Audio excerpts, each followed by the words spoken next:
Hi guys, today we are going to talk about the in phase and out of phase. That is particularly about waves. ये जानने के लिए हम लोग एक एक घड़ी का हेल्प लेते हैं, ठीक है।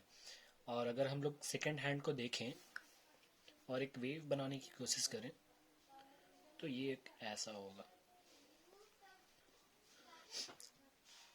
ये सेकेंड हैंड को अगर हम लोग देखें तो ये 360 डिग्रीज में एक कंप्लीट रोटेशन कंप्लीट करता है, ठीक है।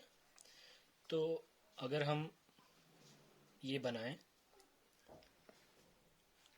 लाइक दिस, तो ये पॉइंट जो है, ये पॉइंट ये कब रिप्रेजेंट करेगा, जब ये सेकंड 90 डिग्रीज मूव हो चुका होगा। मतलब जब 3 पे पहुंच जाएगा तो ये 90 डिग्रीज ऑलमोस्ट जा चुका है। तो फिजिक्स में जनरली हम लोग एंगल्स को रेडियंस में हम लोग देखते हैं, ठीक है। तो ये 90 को हम लोग π/2 रेडियन लिख सकते हैं।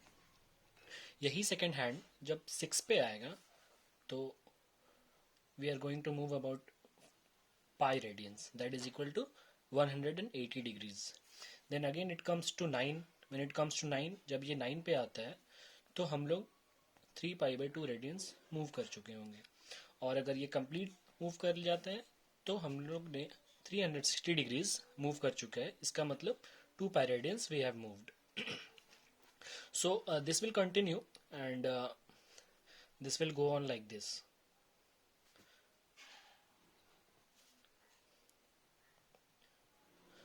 तो in and out of phase का मतलब क्या होता है actually? If this is the displacement, this is the Y part and this is the X part. So in phase and out phase का मतलब क्या होता है?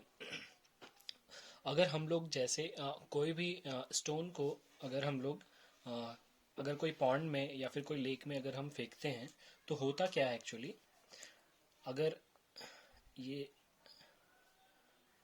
these are, let this be considered as lake, and these are, if the water molecules, these are perfectly aligned before throwing the stone. मतलब जो water molecules है वो stone फेंकने के पहले पूरी तरीके से अलाइन है, ठीक है। और जब हम पत्थर को फेंकते हैं तो होता यूं है कि जो पत्थर के पास जो काइनेटिक एनर्जी होती है वो वाटर में जाके वो वाटर में चली जाती है। उस वजह से जो भी वाटर मॉलिक्यूल्स है वो गेन करते हैं एनर्जी और वो मूव करना स्टार्ट हो जाते हैं। तो जैसे ये मूव करते हैं तो ये वेव फॉर्म्स बनते हैं। तो होता क्या है एक्चुअली, कोई भी पार्टिकल अगर दूसरे पार्टिकल से एक वेवलेंथ की दूरी पे हो तो वो इन फेज होते हैं, ठीक है। तो मान लीजिए यहाँ पे कोई एक पार्टिकल है और यहाँ पे कोई एक पार्टिकल है। तो होता क्या है, जब ये पार्टिकल ऊपर जाएगा, let this be considered as A and this be as B, तो जब ये पार्टिकल ऊपर जाएगा तो ये भी ऊपर जाएगा। उसी तरीके से अगर हम लोग कोई यहाँ पे पार्टिकल लेते हैं और एक पार्टिकल यहाँ पे है तो these are one wavelength apart, ठीक है। ये एक वेवलेंथ अपार्ट है। तो उसी तरह जब ये नीचे जाएगा तो ये भी नीचे जाएगा, ठीक है। तो जो भी पार्टिकल्स अगर एक वेवलेंथ की दूरी पे हों तो वो इन फेज है। उसी तरह आउट ऑफ फेज का क्या मतलब होता है? जो भी पार्टिकल एक वेवलेंथ की दूरी पे ना हो वो आउट ऑफ फेज हुए। जैसे अगर हम पार्टिकल एक यहाँ पे ले लें, एक पार्टिकल यहाँ पे ले लें, तो जब ये नीचे जाएगा तो ये भी नीचे जा रहा होगा, तो ये आउट ऑफ फेज है ठीक है। तो कोई भी पार्टिकल्स अगर 90 डिग्रीज, कोई भी पार्टिकल्स अगर 2π से कम डिस्टेंस पे हो एक दूसरे के तो वो आउट ऑफ फेज होते हैं।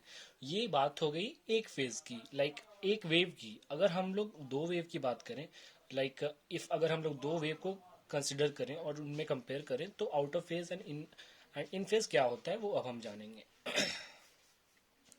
तो समझ लीजिए ये एक फेज है, सॉरी एक वेव है,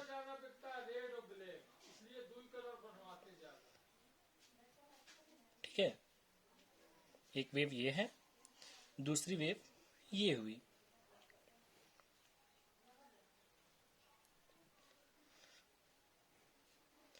तो अब हम ध्यान से देखें तो ये वेव अगर हम इस वेव को ए मान लें और इस वेव को बी मान लें, और अगर हम ध्यान से देखें तो ये जो वेव है, जो सेकंड बी वेव है, वो इतना ज़्यादा डिस्टेंस पहले कवर कर रही है या बाद में कर रही है। इसका मतलब ये हुआ कि ये इतना या तो इससे आगे है या तो पीछे है, और इतना डिस्टेंस है कितना, पाई रेडियंस। इसका मतलब ये भी हुआ कि हम ये भी कह सकते हैं कि ये λ/2 डिस्टेंस अपार्ट है। तो अगर हम इस वेव बी वाले फेज को, बी वाले वेव को अगर हम या तो आगे शिफ्ट कर दें एक π/2, या तो हम इसे एक हाफ λ/2 पीछे कर दें, अगर वो हम ये ऐसा कर देते हैं तो 0 डिग्री फेज डिफरेंस हो जाएगा।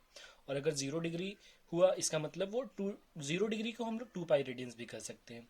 इसका मतलब तब वो दोनों एक दूसरे के फेज में हो जाएंगे। ठीक है, तो बस ये कॉन्सेप्ट था what are in phase and out of phase waves. So that's it, hope that you got something from this. आप लोग कुछ समझे होंगे इनसे, और अगर अच्छा लगा तो प्लीज़ सब्सक्राइब। Thank you.